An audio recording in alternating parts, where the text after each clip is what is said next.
आदाब नमस्कार, आप सभी का स्वागत है क्यूएनएस न्यूज़ में और मैं हूं आंचल मिस्कीन। आज की रिपोर्ट में हम आपको ले चलेंगे कश्मीर के एक ऐसे गांव में जिसको अगर हम मिनी अफगानिस्तान कहें तो गलत नहीं होगा। चलिए आपको इस गांव की सैर पे ले चलते हैं। श्रीनगर से साउथ में 70 किलोमीटर की दूरी पे वंत्रक नाम का एक पश्तूनी गांव है, जहां कई सौ अफगानी फैमिलीज कश्मीर की आबो हवा में मिलजुल कर रह रहे हैं। इस इलाके में रहने वाले पश्तूनी फैमिलीज की रूट्स 16वीं शताब्दी यानी 16th सेंचुरी से भी पुरानी है।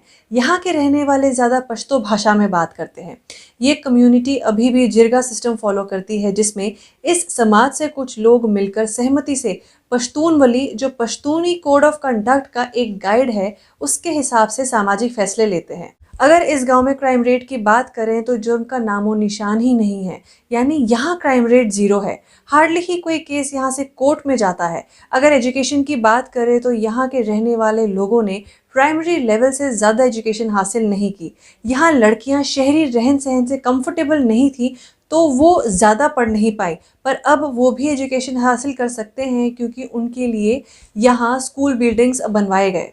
इसके अलावा इस गांव में इंटरनेट की एंट्री से इनके अपनों तक पहुंचने का रास्ता आसान हो गया, जो आज भी अफगानिस्तान और पाकिस्तान में रहते हैं। इस गांव के बारे में एक और ख़ास बात सुनने में आई कि यहाँ रहने वाले में से एक व्यक्ति के पास महमूद गजनवी की तलवार है, जो उसके ग्रेट ग्रैंडफादर ने पार्टीशन के समय यहाँ लाई थी। कल्चरल आइडेंटिटी के अलावा किसी एक कम्युनिटी की आइडेंटिटी उसका खान पान भी होता है। अब अगर इनके खान पान की बात करें तो वो बाकी कश्मीर से काफ़ी अलग है।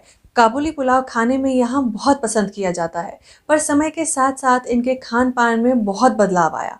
कश्मीर का बहुत हद तक इन्फ्लुएंस अब इनके खाने पीने में दिख जाएगा। जैसे अब अपनी शादियों में ये कम्युनिटी वाजवान सर्व करने लगी है, जो कश्मीर का इन्फ्लुएंस है। जैसे कि हमने आपको पहले ही कहा, ये गांव, ये इलाका मिनी अफगानिस्तान है। एक अपनी ही कल्चरली रिच दुनिया है ये, पर यहाँ के रहने वाले लोगों की भी कुछ कंप्लेंट्स हैं, कुछ शिकायतें हैं। इनकी शिकायत अंडर रिप्रेजेंटेशन की है, यानी इनका कहना है कि एडमिनिस्ट्रेशन ने अभी तक इन्हें दूसरे माइनॉरिटी ग्रुप्स की तरह हक नहीं दिए और वंत्रग में रह रही 300 अफगान फैमिलीज से एक भी सरकारी नौकरी में अपॉइंटेड नहीं हुआ। बस कल्चरली खुद को रिप्रेजेंट करने के लिए इन्हें सिर्फ रेडियो कश्मीर में हफ्ते में सिर्फ एक दिन में से 1 घंटे का स्लॉट दिया गया। और उनका कहना है कि उनकी हिस्ट्री को, जो 16वीं शताब्दी से भी ज़्यादा पुरानी है, उसको किसी भी स्कूल की किताब में जगह नहीं मिली। कोई नहीं जानता उनकी एग्जिस्टेंस के बारे में। साथ ही वहाँ के लोगों का ये भी कहना है कि वंत्रक गांव की आज की जनरेशन पश्तो भाषा बोलना ही नहीं जानती। स्कूलिंग के कारण इंग्लिश, उर्दू या कश्मीरी बोल लेते हैं, पर क्योंकि अब पश्तो भाषा उनके करिकुलम से कोसों दूर है तो वहाँ के बच्चे पश्तो भाषा से दूर हो चुके हैं। वंत्रक गांव के लोगों का कहना है कि अब बदलते समय के साथ साथ वो अपने कल्चर को साथ लिए आगे बढ़ना चाहते हैं और उसके लिए एडमिनिस्ट्रेशन तक अपनी बात पहुंचाते हुए वो कह रहे हैं कि उन्हें भी बाकी माइनॉरिटी ग्रुप्स के साथ इक्वल रिप्रेजेंटेशन का हक दिया जाए। उन्हें और उनके गांव को भी ग्रोथ के लिए कंसिडर किया जाए और पश्तो भाषा को कम से कम इस गांव में, इस इलाके के करिकुलम में ऐड किया जाए, ताकि उनके बच्चे उनकी भाषा से दूर ना हो। देखा जाए तो उनकी मांगे किसी सूरत में गलत नहीं है। ना जाने कितनी पीढ़ियां यहाँ रही हैं और अब वो भी चाहते हैं कि उनका भी पूरा ध्यान रखा जाए।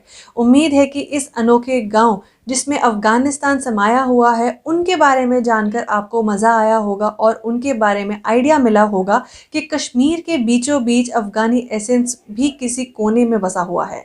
तो इसी बात के साथ दोस्तों, हमारी आज की इस पेशकश में सिर्फ इतना ही। हम फिर हाजिर होंगे आप सभी के सामने किसी और रिपोर्ट के साथ। तब तक के लिए बाकी खबरों के लिए आप सभी बने रहिए क्यूएनएस न्यूज़ के साथ और मुझे दीजिए इजाज़त। नमस्कार।